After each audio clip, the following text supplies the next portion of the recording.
Welcome to No One is Normal, the podcast where real stories remind us that none of us are alone.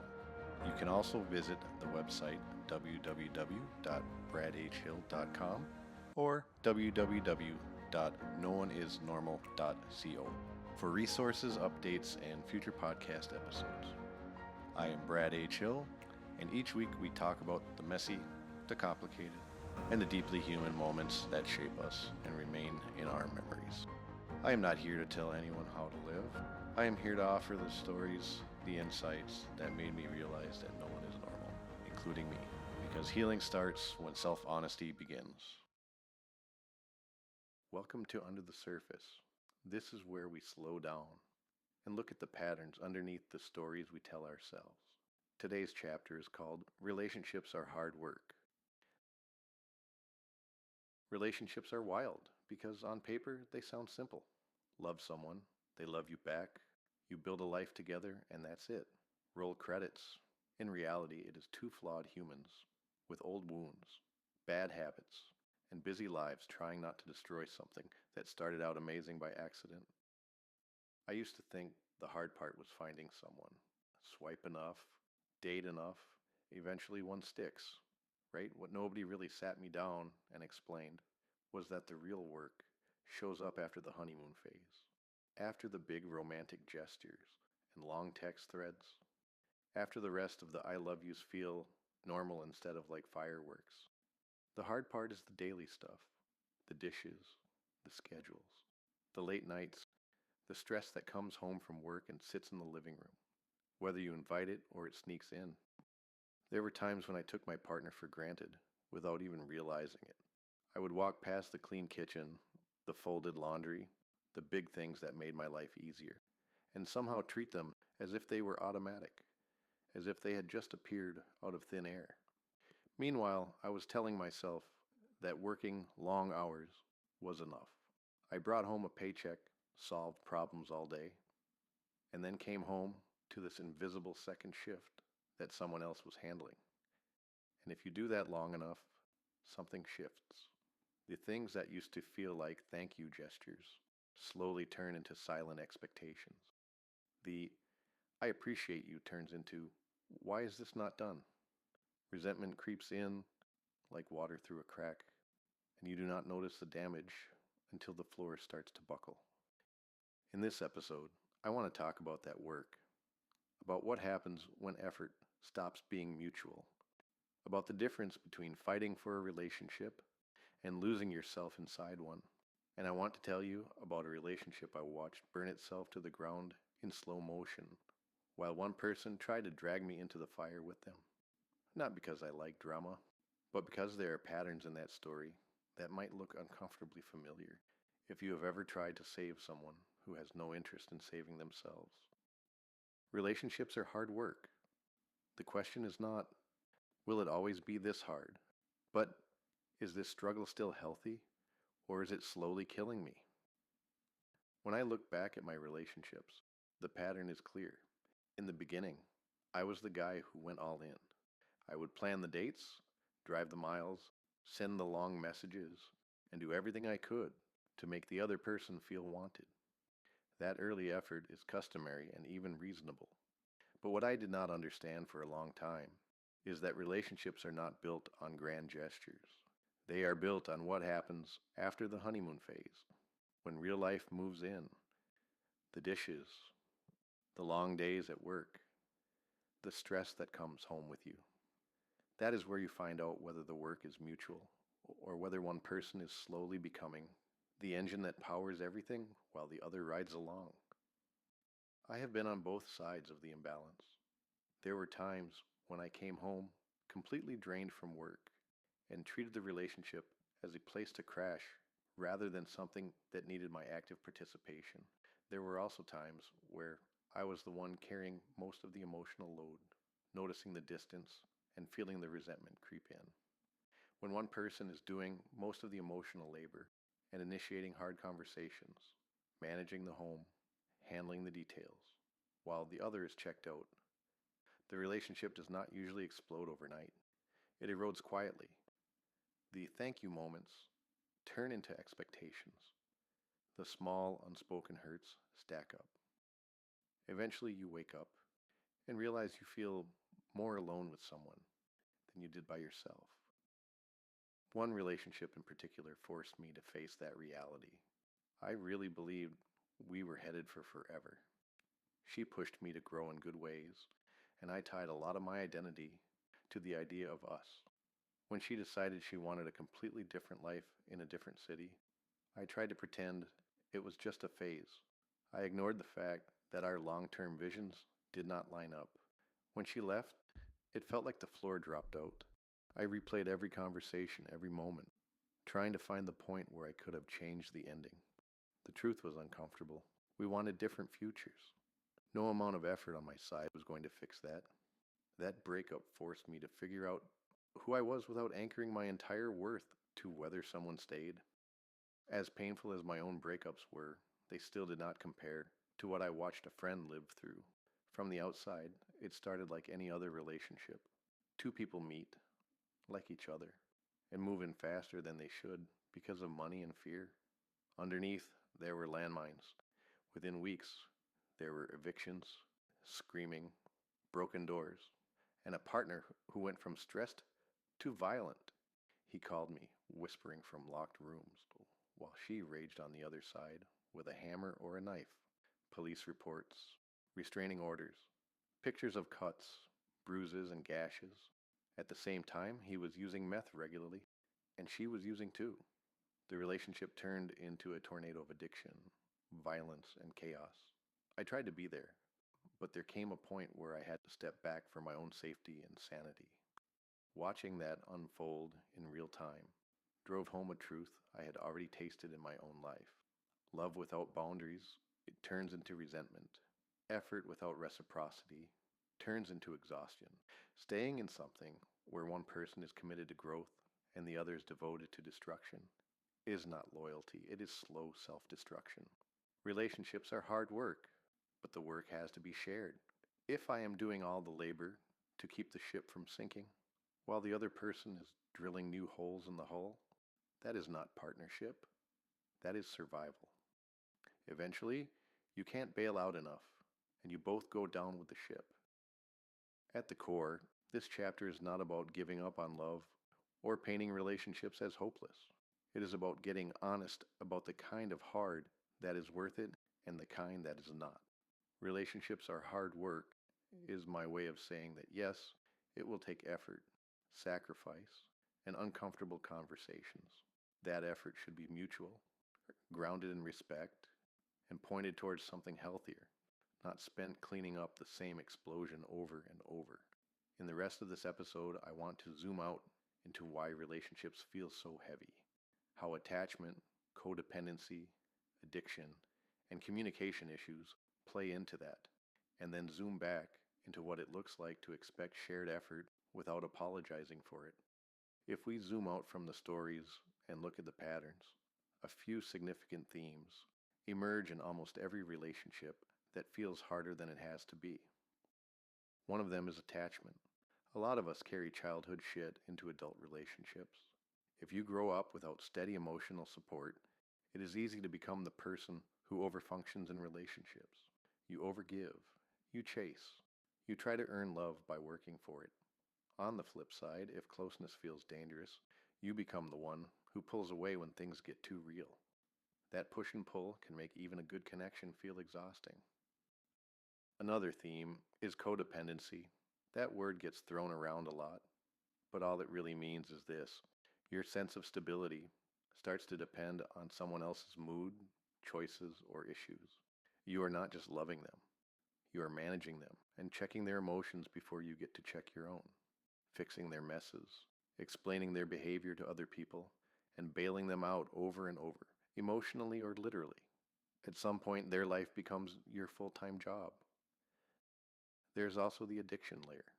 When substances are involved, the relationship stops being a partnership and starts revolving around the addiction.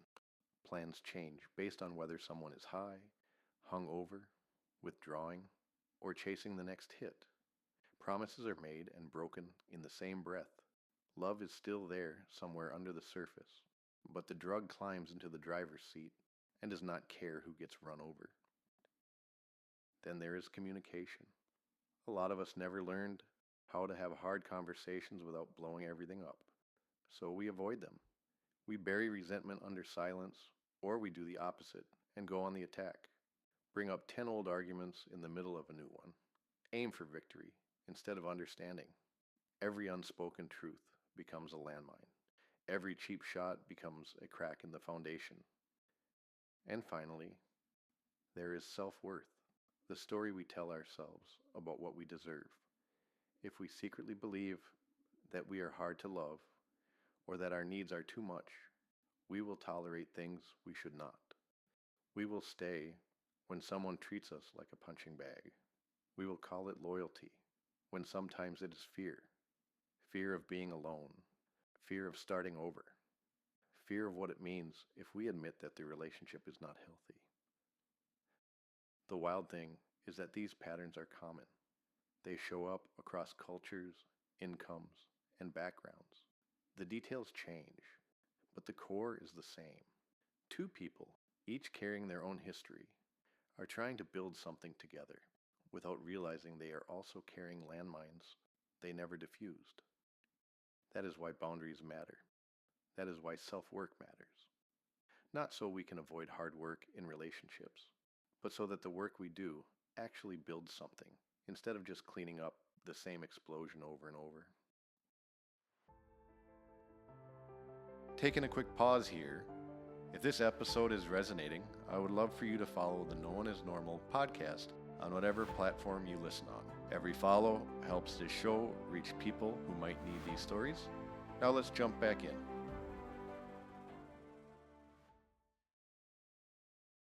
When I really sit with it, I have to admit that the hardest lessons I've learned in relationships were not about other people at all. They were about me. It is easy to point at someone and say, look what they did. It is much harder to look in the mirror and ask, why did I stay? Why did I ignore the knot in my stomach? Why did I keep explaining away what my own eyes could see? I have stayed too long in situations that had already ended emotionally. I have tried to fix people who were not even interested in repairing themselves. I have chased connections with people who only reached out to me when they needed something, not because they actually saw me. I have called it love when sometimes it was fear of losing the little bit of validation I was getting.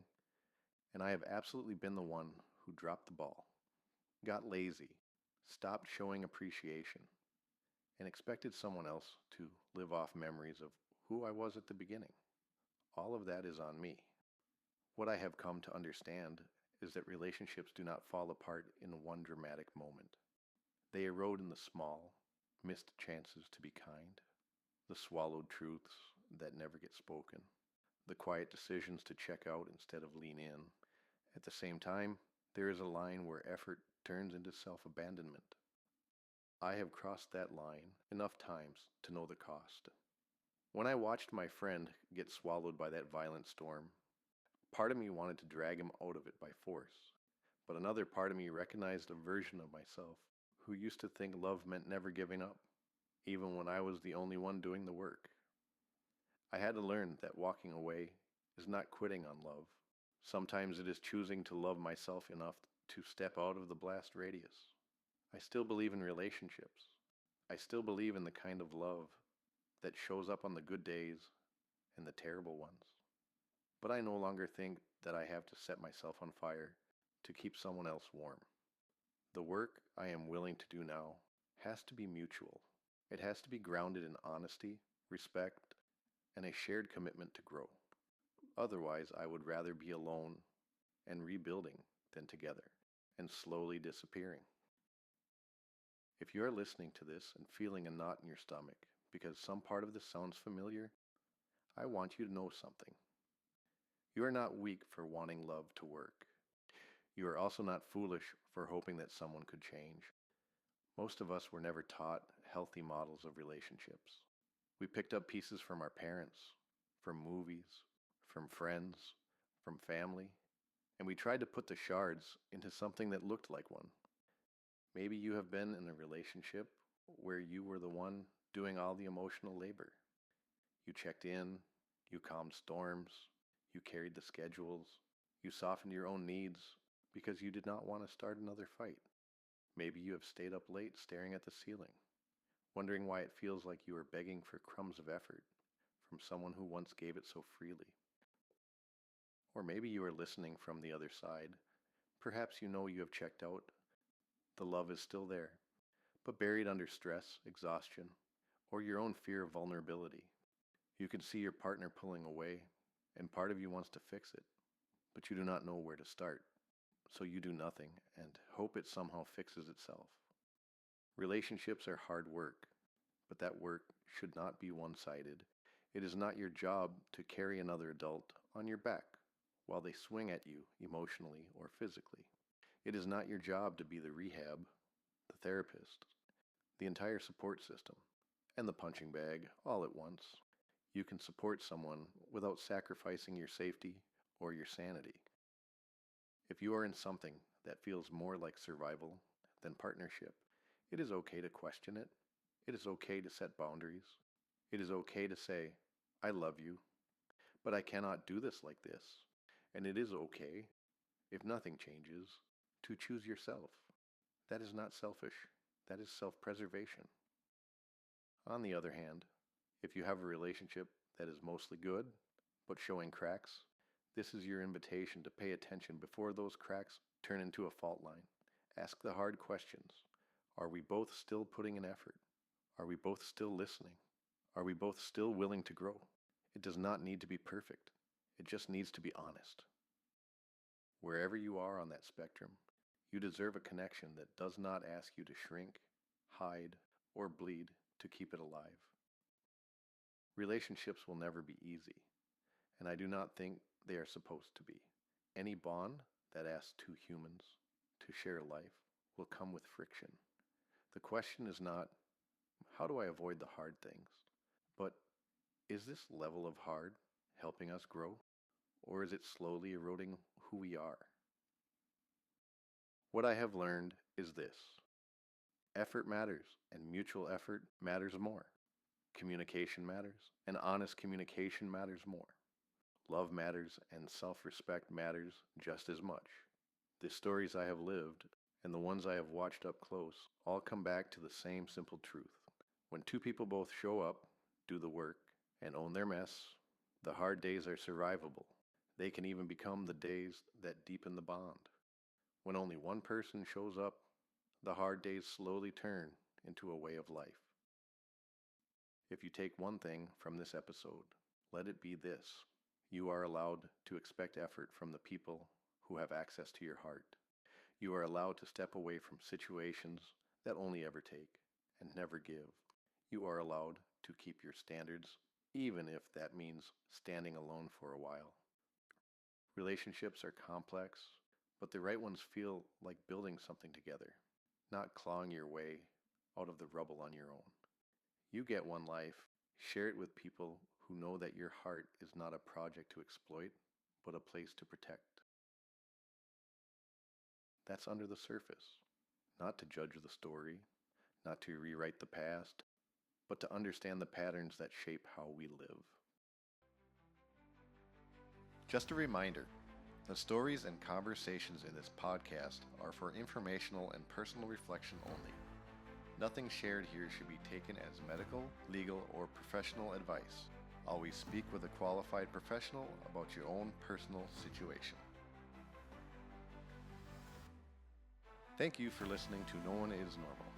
If today's message resonated with you, you can find the book No One Is Normal on Amazon and Kindle, and explore more resources at www.bradhhill.com or www.nooneisnormal.co. Remember, you weren't meant to be normal, you were meant to be you.